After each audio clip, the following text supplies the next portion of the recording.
you know, pretty. What is it called? It's like blue. You like your steak blue? Mm, I think that's what it's called. I was telling you, it's a cursed take. Yeah. You essentially just when you said cursed take, I thought he was gonna be like, I like it like crispy. Your steak Yeah, blue's that out would of the be kitchen. cursed. I was gonna say that's a little bit more forgiving than a crispy steak. You know what I was thinking the other day? Because you ever just have like memories from the past just come flooding in the existential nightmare? I just remember when I was in high school, some students did a field trip to go to Cornell University, and I guess they do like dairy cow stuff over there, and I didn't go, but the students were telling me they took pictures where they had like a dairy cow with a hole cut into her, and you could put your hand inside of the cow. I don't know why they did that. I don't know what they learned from it. I don't know what it was a part of, what they gained from that. Why? Why would you do that? Why would you put your hand inside of a cow? I want to say it's for something about pregnancy monitoring or something. Those kids were definitely not that sophisticated. No. About any of that. I'm trying to remember. There's a specific reason they do that. They stick their hand. All right, you know what? We're gonna Google it. I actually just realized that the microphone I've been using this entire time for like every one of our podcasts on this, it has in fact been the microphone that is in the camera and not the microphone I've had directly in front of me this entire time. So hopefully my audio is a little bit better now. Woo! Wow. looks like they do it to study the digestive tract. Thank you, Joe.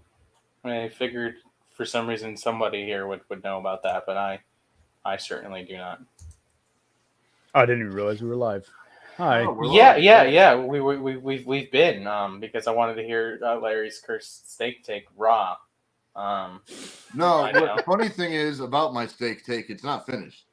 When I was a kid, I hated steak because my mom only made steaks that were like well done. So I didn't like steak until when I was much older, a teenager, and my uncle took me to a steakhouse for my birthday, and I was like, I don't really like steak, and he's like, no, you just don't like the way your mom makes steak. So trust me, come to this, and we'll show you what's good. And I was missing out.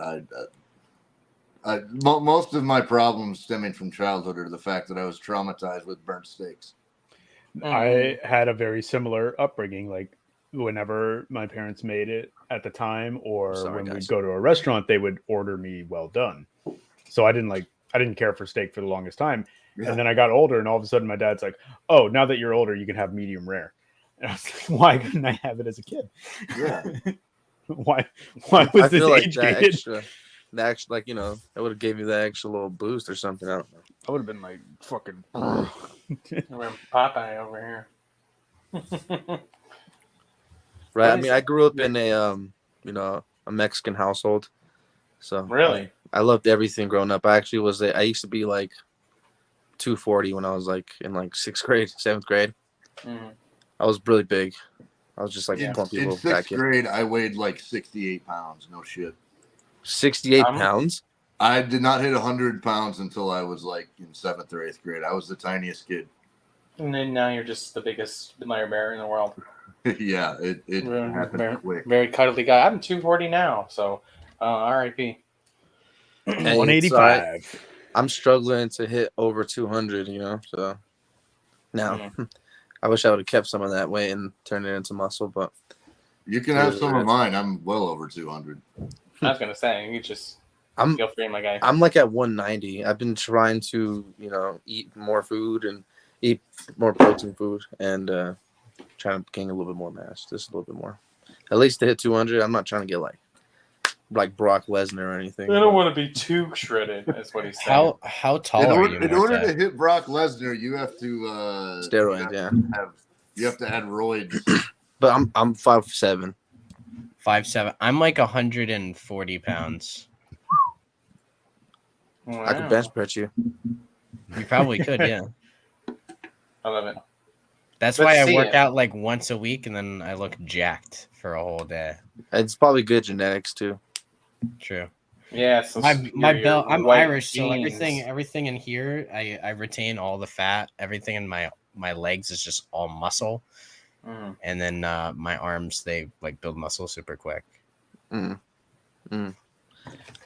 Yeah, I mean that's kind of like how it is being a shorter guy. You could put on muscle and mass way quicker than someone who's taller. I mean, it's harder to put on muscle if you're tall.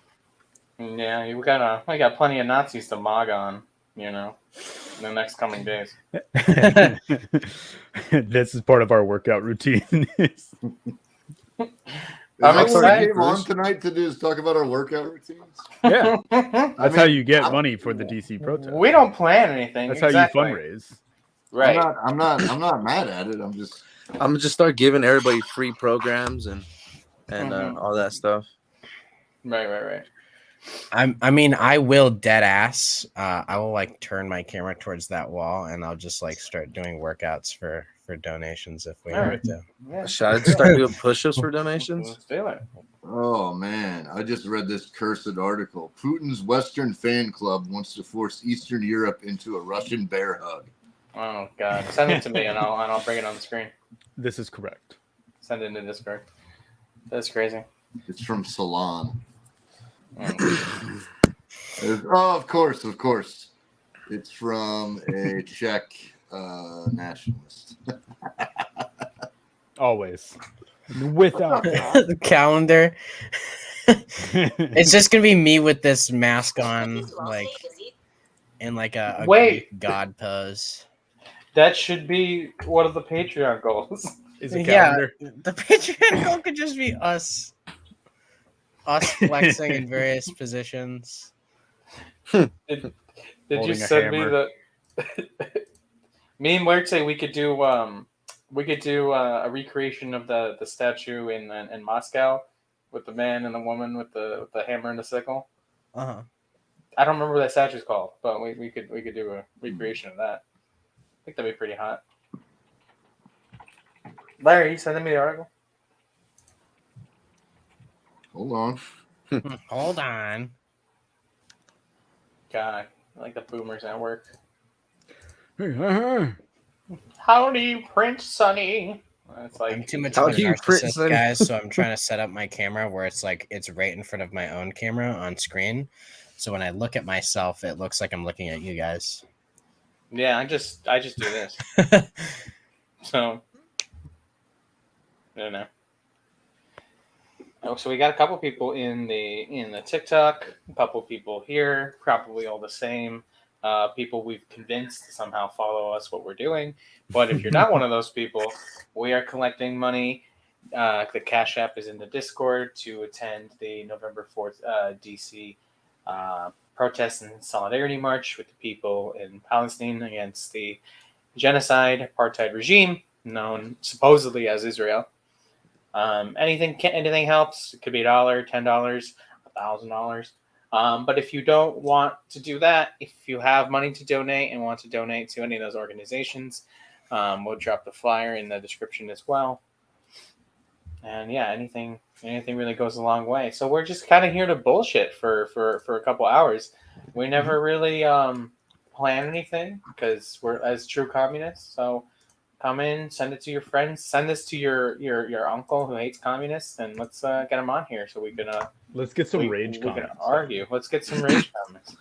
You know what would be funny is if you could we could probably do this in the future, and we could just hold like a TikTok live and just have that question and maybe bring on some commenters in the future. Let's do it tomorrow. No, I think he meant like come ask us about communism. Oh, okay. I was like not paying attention. I was trying to grab my my pillow to put me on my back. Can you guys watch Cutie take a nap? Wants to force Eastern Europe and Russian bear hug. For some reason, the TikTok went black when I pulled this up, so I don't know what's going on with that. I was born in a country that weathered 2 dictatorships and underwent 5 name changes throughout the 20th century. Our enemies have occupied us. Our allies have as well. We Czechs are imbued with many flaws, but holding illusions about the international politics is not among them. It's been merely 3 decades since we gained the chance to shape our own destiny, to experience what America takes for granted. Oh boy. Yet for a certain circle of U.S. elite, it appears centuries of foreign rule still don't warrant us the luxury of freedom. It's one thing to read outrageous comments heard by anonymous trolls on social networks. It's quite different to face similar rhetoric from renowned figures like John Mearsheimer, Noam Chomsky, Glenn Greenwald, or Cornel West. One of the biggest names of the group is economist Jeffrey Sachs, who has recently doubled down on his prior assertion that the Russian invasion of Ukraine was provoked by the grave missteps of the extending NATO membership in Eastern Europe countries. If the West has respected Moscow's sphere of influence, goes the narrative, and hadn't welcomed Poland, Czech Republic, Hungary, and other into the alliance, Russia would not have felt threatened, and all would have been fine. I mean, yeah. That's kind of what happened, right? These opinions may not reflect mainstream thought. Still, they are treated as an acceptable part of the public discourse. Most Americans probably don't even understand what makes them problematic.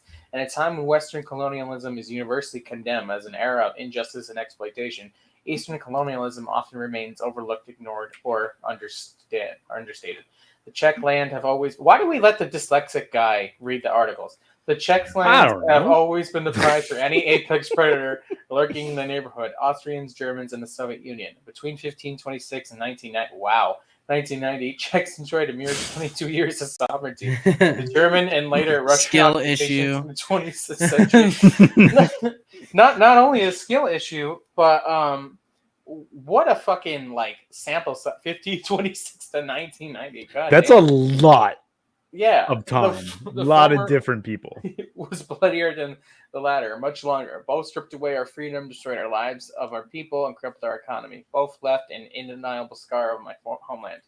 However, despite these similarities, there is one major difference. Each German chancellor who has visited the Czech Republic has apologized for the horrors committed by their country.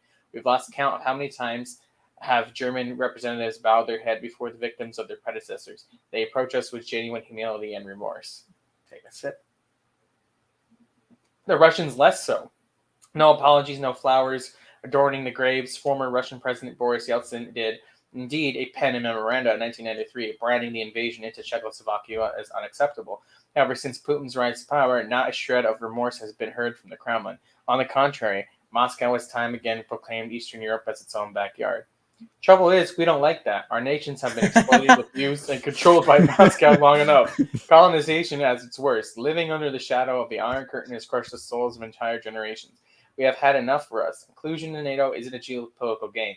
It's an assurance against relieving the fate of Georgia in 2008, Crimea in 2014, and the rest of Ukraine at present. We want to forge our own destiny. People like Jeffrey Sachs believe we shouldn't have the right to make such a choice. For these individuals, small nations are more accessories to regional powers, deemed unworthy of their own foreign policy and national interests. They are meant to be neatly packaged and surrendered to the Russian bear as sacrificial lambs, serving as buffers against the West to make Kremlin's autocrats feel safe. Yeah, why do they need a buffer to the West? Have you considered what the West does? Sachs, whatever his name is, and their ilk contend to present-day Russia is not the Soviet Union. True, it is not. Yet the Soviet Union was fundamentally Russia at its core, with other nations regulated to peripheral roles. And those who argue that Russia wouldn't like to become USSR again are simply not paying attention. Boy, be fucking for real right now. Putin has repeatedly declared the Soviet Union collapse as the greatest geopolitical catastrophe of the century, because it was. Former Prime Minister Dmitry Medvedev, calls Latvia, Lithuania, and Estonia our Baltic provinces. While a majority of Americans have chosen a president who abolished slavery as their most esteemed historical figure. The favorite of most Russians was a communist dictator who enslaved and murdered millions of people. Which communist dictator had slaves? Source. Russia remains an emperor stripped of its empire. The final dissolution of the USSR in 1990 produced a whole lot of winners. Lithuanians, Estonians, Ukrainians, Uzbeks, and Moldovans all reveled in their newfound independence. Yeah, tell that to the 41 million people who went homeless overnight. Only the Russians felt like losers, a sentiment from which they have yet to recover. Stalin enjoys greater popularity now than he did during Khrushchev's rule in the 50s. It's because people realized he was right. Advocates for Russia asserts that Putin's latest war is motivated by security. They turn a deaf ear when Russian leaders dismiss Ukraine as a fake nation, because it is, without a real identity. The identity is Nazis. Putin supporters at home do listen and understand, because that's what they believe as well. In their view, it is Russian leaders who should decide the future of Ukraine and indeed any other nation within their reach. God damn, how much longer is this? It's a long article. Yeah, I was going to say, the root of the problem is not inherent malevolence within the Russian populace. It's a mirror reflecting decades of relentless indoctrination from a state-controlled media and education system, so like in the U.S., both imbued with a level of bias that is inconceivable to most Western minds. Correct, because in the West, we like to pretend we don't have state and education controlled by the media and education controlled by the state. As admirable as the courage of Russian citizens opposing the regime is, even the most helpful liberal in St. Petersburg would admit that their ranks are too thin to make a difference. How could anyone with a modicum of a reason expect Eastern Europeans to remain under the sway of such a state? True, Americans no longer know how to feel to be occupied. It's been nearly 250 years since they were last governed by a foreign power. Nonetheless, it's hard to imagine the U.S. public would tolerate. So, what do you think First Nationals, or Black people, or Latin people, or Chicanos would feel about this statement? 250 years since they were last governed by a foreign power. Okay. U.S. public would tolerate assertions that Africa or Asian nations should relinquish their autonomy and obediently return to the sphere of influence of their whatever this word. What is this word? Erstwhile? Yeah. Colonizers. Yet, astonishingly, there is no public outcry when renowned intellectuals propose the same fate for Eastern Europe, as though we are not people, but we're pawns on a global chessboard.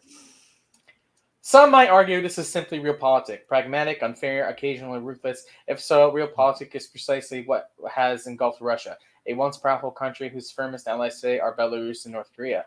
Putin's Western fan club can't have it both ways. We are neither talking about realpolitik and pragmatism, which makes NATO eastward enlargement perfectly legitimate, cringe, or when in the realm of idealism, where every nation is free to carve its own destiny. They sure aren't, because the West always gets in the way. To force Eastern Europe into the Russia bear hug makes no sense in any of these three scenarios.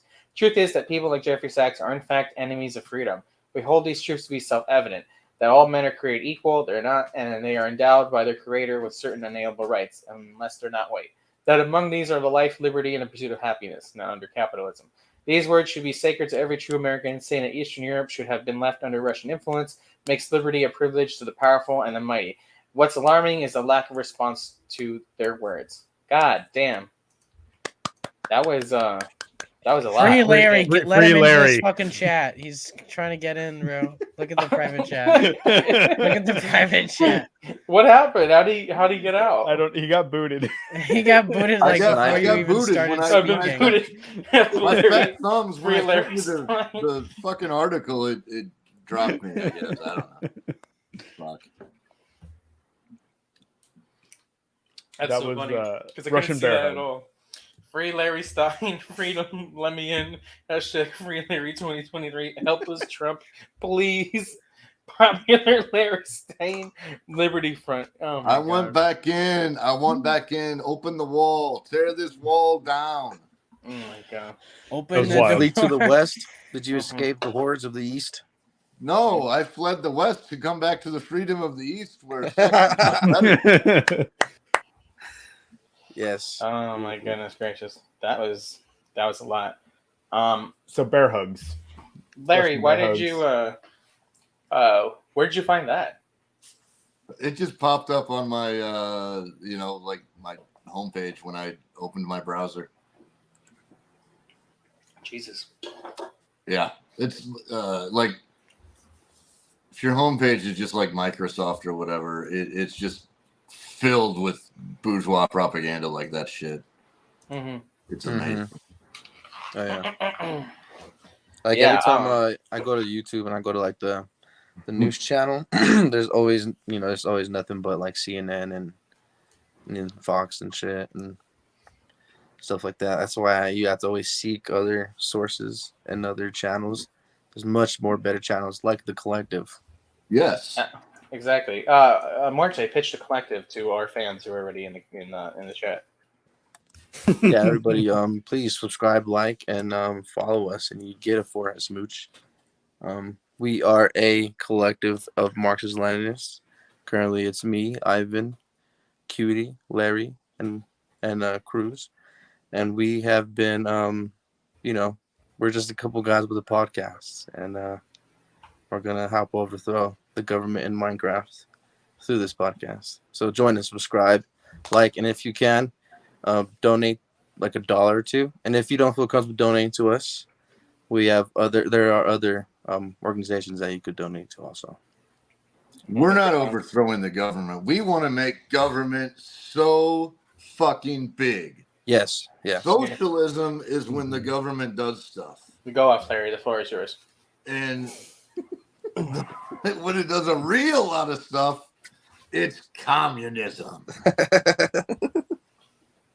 I'm just trying to overthrow the Ender Dragon. We want this economy to be so fucking planned by like 60,000 bureaucrats who are paid like twice what every regular line worker makes because they're part of the vanguard.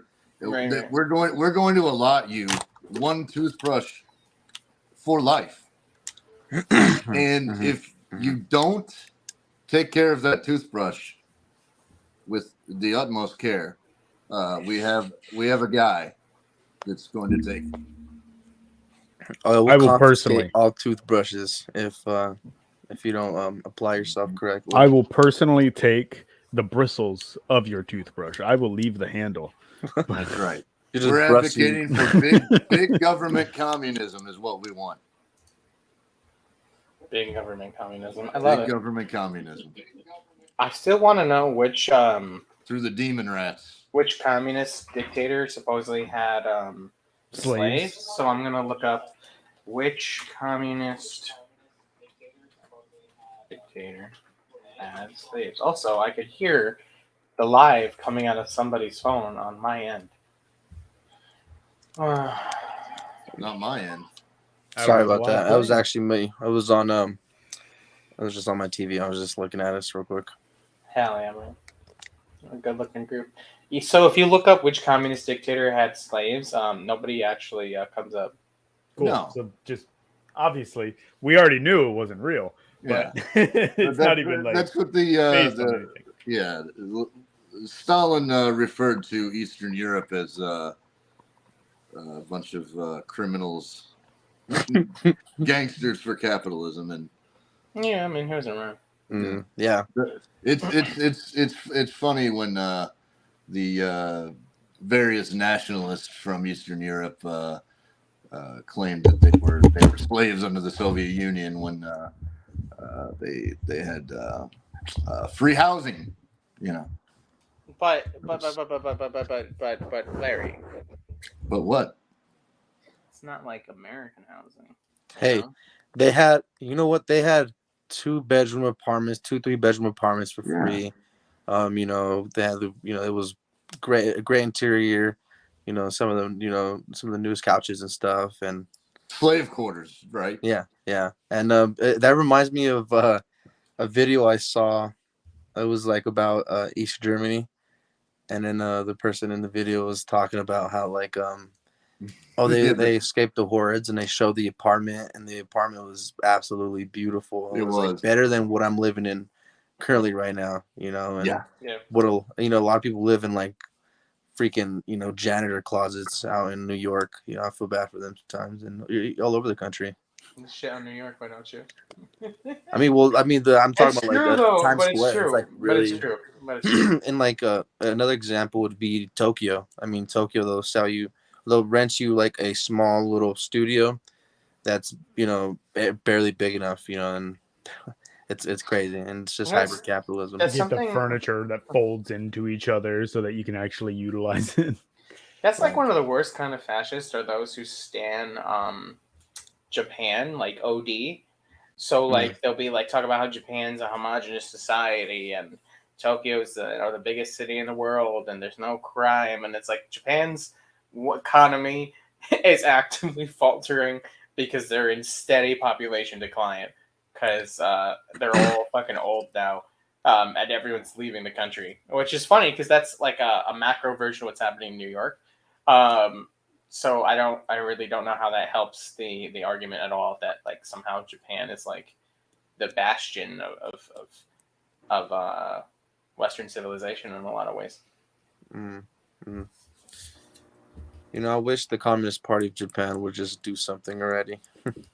They are the biggest party in the world. It's like they're the largest party in the world outside of a communist country. So like, they're not really much of a communist party. It's like, what are you doing? Like, you clearly have the numbers to do something. What are they doing? They're doing what Bernie Sanders does. Yeah. Right. They're more like the CPUSA over here. They like they'll tell you to vote blue, type of thing. I'm not sure. I don't know jack shit about Japanese electoral politics, but I know their Communist Party is revisionist as fuck. That's trash. That's unfortunate. Yeah. The 90s were a fucking devastating time for all of the working people around the world, and it's taken a while to come back from that. Yeah, I think you do kind of have to put it in perspective for at least Japanese Communist Party that there was like an incredibly big crackdown on them. Like they were like this fucking close to like having their revolution in like the 70s and the 60s. They just ended up having an economic boom.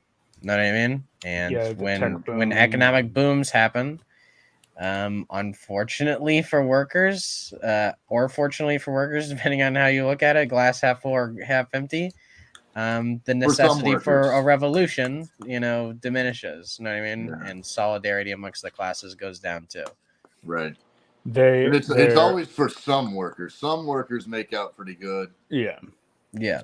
All it takes is enough workers making it out pretty good to kind of thwart these things. After looking it up, it says policy-wise, they're more or less democratic socialists is what they essentially describe themselves, or the Social Democratic Party. Yeah. Yep. It does say, unlike the Italian Communist Party, they do maintain Marxist ideology, is what it says. Like they still consider themselves to be Marxists, but they would call themselves democratic socialist. Why did they dunk on the Italian Communist Party of all? That's just what it says. Well, probably because the Italian Communist Party is trash. It says the Italian Communist Party is social democrat. Okay. And they are democratic socialists. So yes, it's very different at this point. They at the very least say we believe in socialism and not just welfare. Yeah. Well, they're going to get a taste of that big government communism one day too. I'll tell you what. So, I guess bringing it back to the depressing existential crisis that we're experiencing in this nightmare realm we call capitalism. Just going on CNN real quick. Israel Defense Force Chief of Staff told commanders Saturday that the military will enter the Gaza Strip, initiating an operation to take out Hamas. But he did not provide a specific time frame. An IDF spokesperson also said the military is beginning to increase its airstrikes on Gaza. Oh, really? Now they're increasing it. I had no idea. See, I thought they were holding back before. Oh, okay, but they're JDAMs and stuff. Let's talk about JDAMs for a second too. These people, I swear to God, these liberals will eat up anything the State Department tells them. The Defense Ministry of the Israel Occupational Forces literally tweeted out that they had successfully bombed the hospital, and then when people all around the world were like, "Bro, what the fuck?" They deleted it. And now they're trying to walk it back. Did you actually? It was the call came from inside the house, not. Yeah, and they tried to make that really dumbass video where it's supposed to be two Hamas operatives talking, and they're like, "Bro, the bomb it blew up. What do we do? It's so cool, man. Hello, we are Americans." And I would like to say that the bomb blew up inside New York, and it was in fact us, the Americans, that did it. You sound like you're from Toronto or something. You're like Swedish, I guess, but it's like that. Obviously, the person who's speaking is not an American. Is the point? Mm-hmm. Not even like that person. Like it's obvious that the people that were speaking were not like. At the very least, they were not Arab speakers like local to like Palestinians. You know what I mean? Yeah. The dialect was way off. In other words, not Hamas. It was just two people who spoke Arabic. Whether they were speaking it good or not, I can't tell because I'm not I don't speak Arabic. You know what I mean? Mm. But there's also the they were cutting off water and pulling up pipes in the West Bank where Hamas is not. So the argument that they're not fighting or attacking Palestinians and they're just searching for Hamas falls flat with that continued update. Yeah. For sure. Yeah, there's no way. Joe, I want to know where you found out they were separate audio files. I 100% I believe it that if you break it down, it's fairly clearly something they put together in fucking Adobe Premium or whatever. They got the Premiere Pro. There you go. That's what I was thinking of. Yeah, exactly. And then just footage of the hospital being bombed.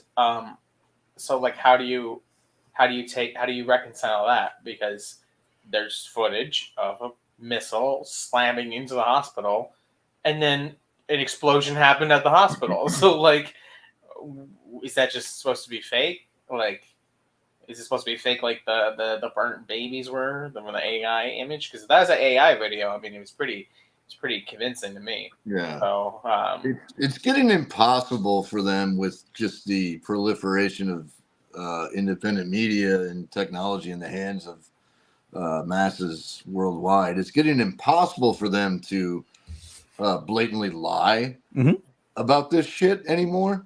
They have to do so much scrambling. The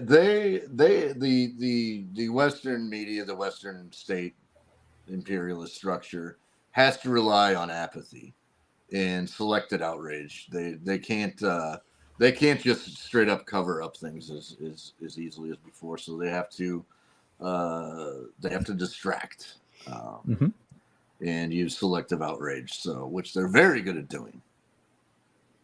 Yeah, absolutely. Did you guys see? Now let me be very careful here. I think you guys did not see the pictures of Delta Force with Joe Biden in maybe Israel. Did you guys see that? Not see that? Oh God, I did not see that. No.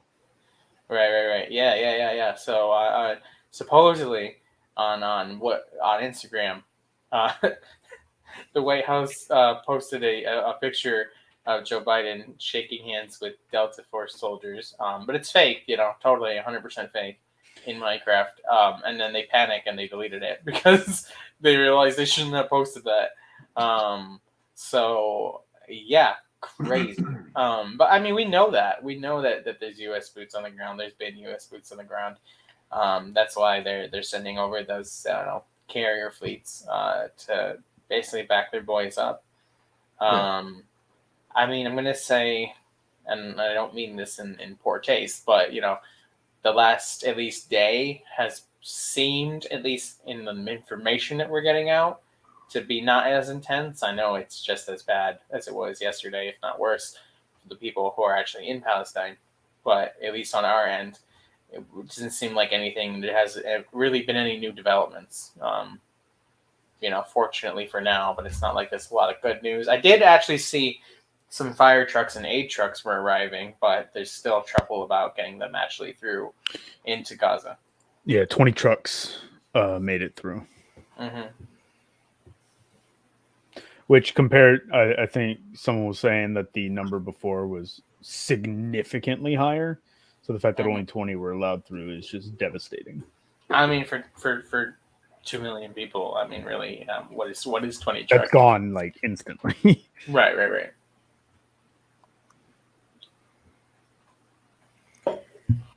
Woo! I mean, they did blow up a hospital, not a hospital. I mean, they did, but they definitely did blow up the third oldest church in the world, like a day and a half ago. Mm-hmm. Yeah. It was the Greek Orthodox Church. That time they weren't even like, nope, we didn't do it. They just were like, nah. It is what it is. There was Hamas in that church, and what's Hamas is everywhere. How does that not really? I'm trying to reason with liberals, so it's not going to work. But it's like, how can you read that and see that and not realize they're not going after Hamas? It's not even a Muslim place of worship. It's a Greek Orthodox church that's 2,000 fucking years old, is older than Israel, and they just blew it up. And then there's all these people coming out, and they're like, "Yeah, we got fucked up." And liberals are like, the only thing I keep thinking, just over and over and over again, is that they'll be like, "Oh, the hospital had Hamas in it. The church had Hamas in it. This residential building had Hamas in it. Hamas is using human shields," and it's like, okay, why is that the justification to destroy this stuff? And not a deterrent not to just immediately shoot. Yeah. Like you say there are civilians in danger and Hamas is hiding among the civilians. You're calling them cowards, yet the human shield doesn't deter you from actually killing. You're just like, well, they're holding a human shield, so we have to kill the shield. Like how make them the good people? Would it like are they making the argument that the who is it? Oh my gosh. Who did 9/11? I'm other than Bush, obviously, but Bin Laden. Al-Qaeda. There we go. Bin Laden and Al-Qaeda. So are they saying that like for them to be chill with it, they should have been like, sorry, we were targeting military officials inside the World Trade Center. Yeah. And the pesky US military was hiding behind civilians. And we just had to do it. Like in their mind, that's come on, justifiable. It's particularly annoying to me because this was like, I don't know if maybe the class nature of the people who call themselves liberals now has changed or what, but when we were in Iraq, in Afghanistan, and there was a fairly sizable from 2003 till about 2008. A fairly sizable anti-war movement here that was supposedly by liberals. They argued against the exact same things. They said, well, we shouldn't be bombing Iraq, even if Al-Qaeda or such and such, etc., because we're killing innocent civilians. Now, suddenly, these people who are calling themselves liberals are completely backing Israel doing this to Gaza on the basis that, well, the bad guys are in there.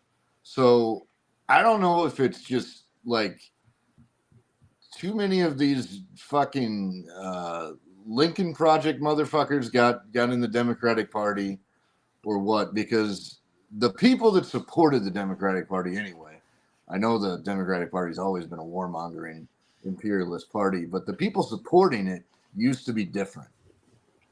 I think it's the same people, actually. I think it's just that if a Democrat was in charge at the time that we were invading those countries, then they would have been on board with it.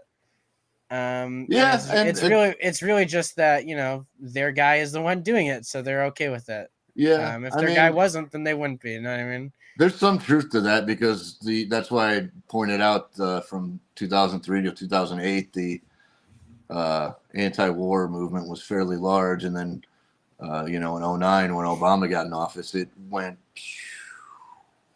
Yeah. Despite the wars intensifying and spreading. So. Right. I mean, that's the thing. I think, just to reinforce what you guys are saying, I mean, this is bipartisan. There's some, maybe lower level senators and whatever, like speaking out, which, I mean, it's the minimum that they can do. But overall, the entire establishment is in support of this. It's the capitalist class. It's the bourgeois. We have to remember, these people are never going to go against capital, I did see that guy. Fuck, I just heard his name and I forgot what it was, but it was there. You might know. It was one of the diplomats. Did he resigned because basically citing that he's not going to support the apartheid state. I don't know if he was a diplomat or what exactly he was doing. No, he worked in the State Department. Okay, right. I think with the DOD. But yeah, he was fairly high up, and he said that I'm resigning over this, which is awesome. Good. I mean, Did you read his resignation? I didn't. Okay. When you read it, you can tell that he's still a lib. It's just well, of course, yeah. He's just like, you guys are both citing this like in a very cringe way, and you're not both siding this in the way that I like, so I'm leaving. That's basically what you're he doing said. is not based, and I can't be here for it. Yeah, I'm gonna pull it up. Like he was basically, and obviously you're gonna be able to fact check me in like 5 seconds, but for my memory, he basically was like, "Yeah, I support Israel, but like I don't support this." You know what I mean? Not my Israel. Yeah. You know what I mean? Well, you can only expect so much from somebody who's somebody working that far up in the State Department and the DOD. The best you're going to get from them is super lib. You don't get to that position if you actually hold like left-wing sympathy or anything like that. Not anymore. So this is from NPR. I cringed Ivan moment when I used to think NPR was good. State Department official has resigned from the bureau that oversees arms transfers to foreign nations, citing his objection to continued U.S. military assistance to Israel as its retaliatory bombardment and blockade of Gaza exacerbates a human crisis there. Josh Paul, what a white guy, was director of congressional and public affairs at the Bureau of Political Military Affairs. Thanks for laughing, Cruz. I appreciate you. In a 2-page letter posted on LinkedIn, he said he had made a promise to himself when he joined over a decade ago that he would stay as long as I felt the harm I might do could be outweighed by the good I do. Hey, yo! He just straight up is like, I knew I was going to hurt a bunch of people, but as long as I do just a little more good for some people, notably probably white European and Americans, as long as they're not getting harmed, I'm good. Spoiler, Mr. Paul, you did no good during your time. Bro's a Marxist decelerationist. He's like, I gotta decelerate the revolution as much as possible, guys. For sure. I am leaving today because I believe that in our current course with regards to the continued, indeed expanded and expedited provision of lethal arms to Israel, I have reached the end of that bargain, he wrote. I'm going to try to read it again. Bro's theory is just the West Wing. I believe that our... Oh, shit, bro. I should do West Wing for my liberal propaganda media series. I'm almost done with that ER show. It's a nightmare. For people who don't know what West Wing is, can you guys talk about that for a little bit? Is that for you? Like, do you know? Yes. Okay. It's an old like liberal show where it took place. Remind me, Ivan. It took place in like the White House. Bro, I know. And it's like No, I saw it like while it was airing, and I only saw a few episodes. But it's like it takes place in the West, the West Wing, from what I understand, and they're just doing basic liberal politics shit. It's just following the day to day. It's the most ridiculous Aaron Sorkin nonsense that just poisoned the minds. That guy also did Veep, didn't he? Did he do Veep? No, wait, no. Veep isn't bad, to be honest. Veep was Aaron Sorkin also did The Newsroom. That one. The Newsroom, okay. With Jeff Daniels. Aaron Sorkin is a disease upon humanity. I just feel bad for that woman, that actress, because basically ever since Seinfeld, everything she does isn't nice. Anyway. Julia Louis-Dreyfus? I don't know if that's her name. I don't feel sorry for her. She's Is she a piece of shit? Yeah, she's a piece of shit. Oh. What does she do? I don't know celebrity stuff. Well, she's a Zionist for one. Oh, crazy. Yeah, for sure. Whoops. Whoa! That's just we were doing like a morning zoo format. That's where we would play like some crazy like. Speaking sounds, of, sorry, Yeah. I'm back. Speaking of Zionists and Okay. celebrities, did y'all see what Sarah Silverman did? No. What did she do? Sarah, she doesn't. She at face value, I will say, I don't know a lot about her, but she strikes me as somebody that is like not a Zionist. But you know, show me the thing where now apparently she's a super Zionist and advocating. She is being slammed. Okay. You know, it's one of those articles like celebrity slammed. Hold on, I'm trying to find. Okay, because I've got it right here. Of course, it's real tiny, so I can barely fucking read it. Motherfucker. Hang on, let me find one that I can actually read. Son of a bitch, Cruz. Hold on. It's going to take me just a goddamn second. You could send it to Ivan and make him read it. Motherfucker, it took me to the same article where it's like microscopic. Oh, good. Oh my god. Is this the only article that has it? Oh, there we go. Good old Reddit. All right. So she posted on her Instagram. PSA. There is a very strange thing happening. Many are saying that it's inhumane that Israel is cutting off water, electricity to Gaza. Israel made it pretty simple. Release the hostages and we will turn it back on.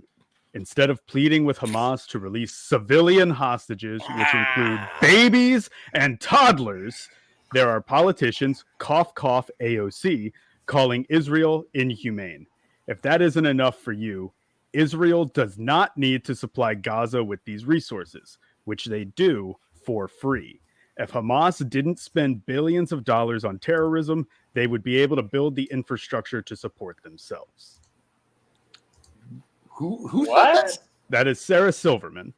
And when she was called out, she deleted the post. Of course. And said that she only said it because she was stoned.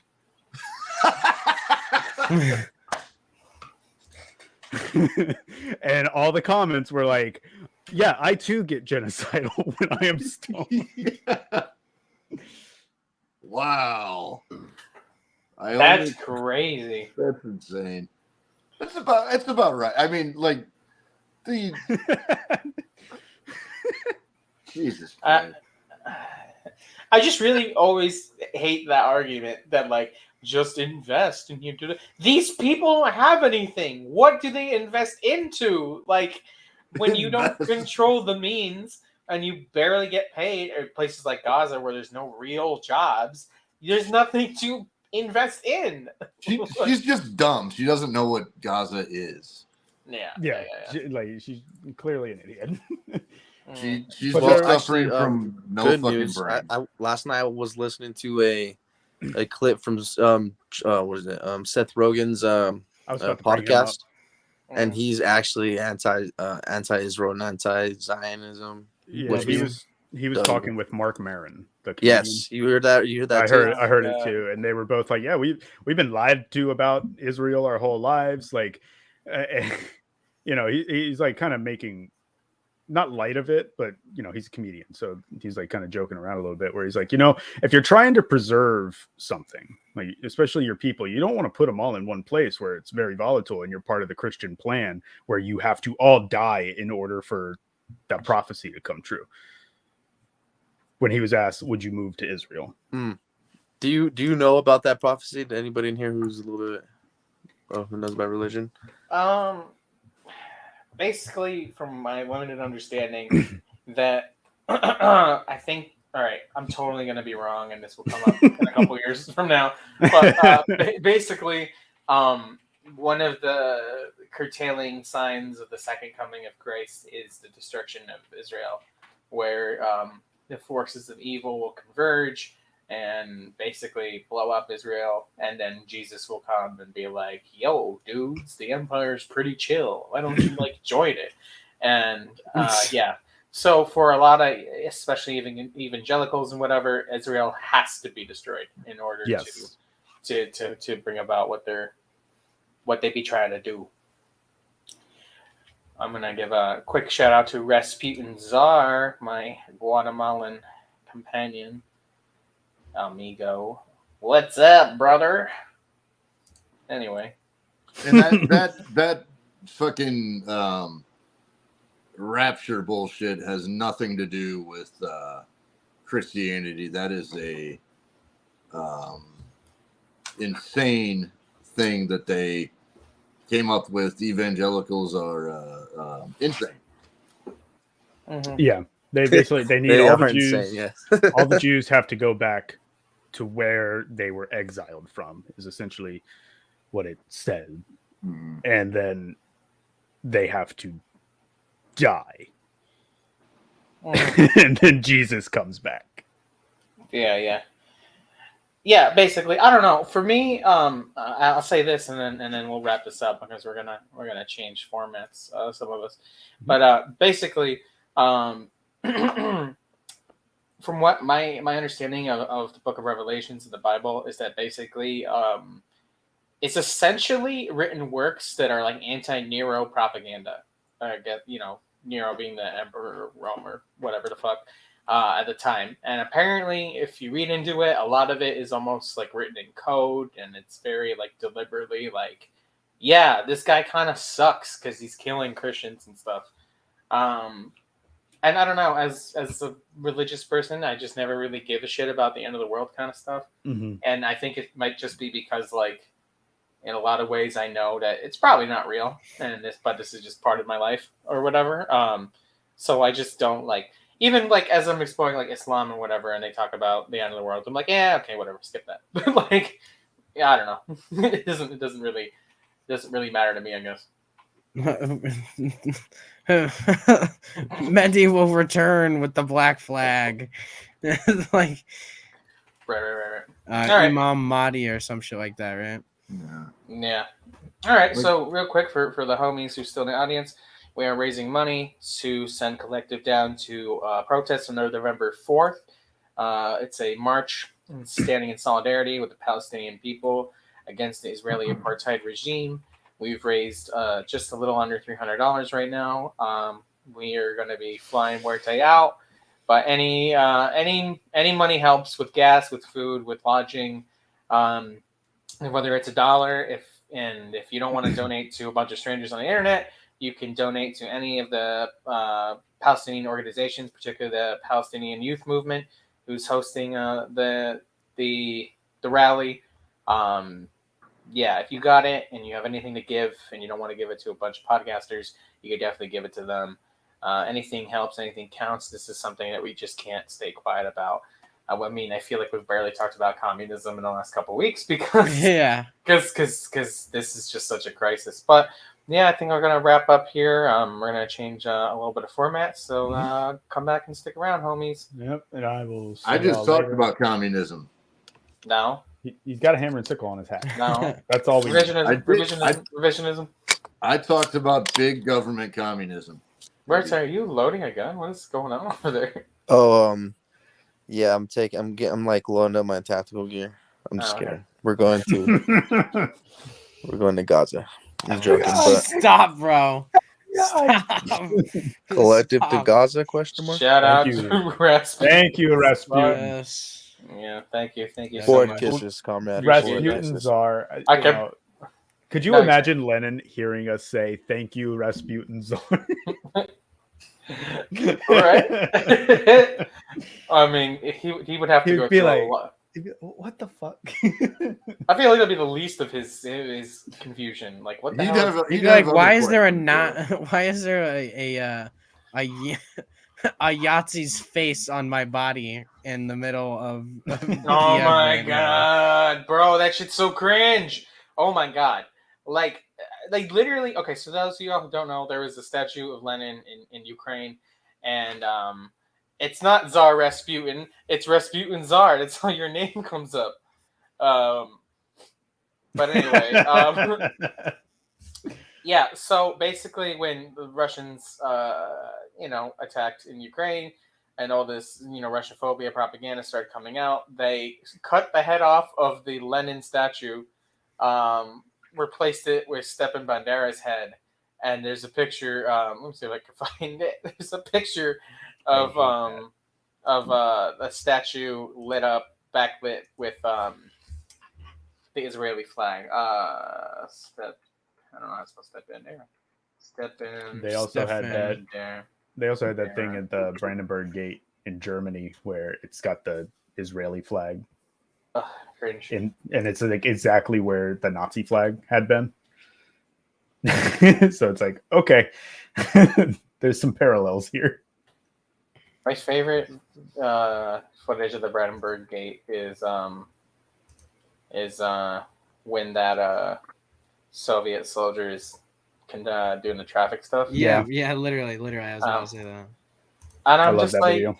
but I really do love it, and like, okay, whatever, propaganda, but like, cause like, I don't know, that's just like somebody who like knew.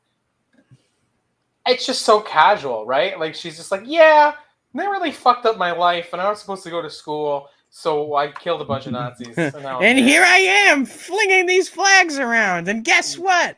They thought they could win, but look where I am. Whoa, they lost. Yeah, she's just kind of like. She's so happy and like cute. She's like, oh, yeah, we did it. Hey, we go. This shit is over. Let's go. Soviet Union. It's really like the girl boss energy we need. Yeah. She's truly is a bestie. I wonder if we should find out whatever happened with her. If she's still alive. Hopefully that'd be crazy, bro. She's still alive. I'd have to. She'd be mad old, but She'd be like 100 years old, bro. Yeah, I'd be like, I have to find her in a nursing home and interview her. Are you looking her up, Cruz? I am. Called the Brandenburg Gate Ballerina. Original Maria Limanskaya. She's definitely dead. No, she's not. Oh, she's not what? dead. For real? She was born in April 12th, 1924. She is currently age 99. Yeah, like I was saying, she had to be like 100 years old by now. Bro, we gotta reach out. It said, okay, her wiki says after the war, she returned to civilian life, got married. The marriage did not last. She was forced to bring up two daughters by herself. Who would do that? Remarried, this time to a fellow veteran named Victor, with whom she remained for 23 years until he died. Oh. No, not to the death, but yes. And then it says she's gotten confused with another Soviet woman, but then there's like no information on her past that. She just kind of, I guess she just lives in Ukraine. Because that's where she's from, the Ukraine. She's probably in one of those liberal gulags now. Mm-hmm. Did you see that Ukraine just banned the Orthodox Church? Actually, they banned the Orthodox Church. Yeah, they banned the Ukrainian Orthodox Church. Damn. She was That's a corporal. wild. From what I understand, the Orthodox Church has been like pretty low key, like high key, like stop doing what you're doing. Cringe. Yeah, she probably is in the liberal gulag now. That sucks. That would go crazy though if she was like, of mind enough to like interview. That'd be wild. Anyway. Yep, just a little tangent. Yeah. Anyway, thanks for watching, y'all. Please share the stream. Please share the Cash App. Please send it to your rich uncle. Lie to him. But we're not lying what it is, but you can lie to him about what it's for. You can lie to him. Feel free to lie, say that we're building the wall. We're doing all kinds. Brick by brick, we're building the Berlin Wall again. We're a bunch of patriots, God-fearing Americans. Raising money for Trump's campaign. Whatever you got to say. President Trump, please help us. I wish I could do a good Trump impression. Like, not like the Stephen Colbert bullshit, like Trump, whatever, but like I don't know. I'll have to send you an example of what I'm talking about. It just takes practice. Goodbye. President Trump, please save us. President Trump.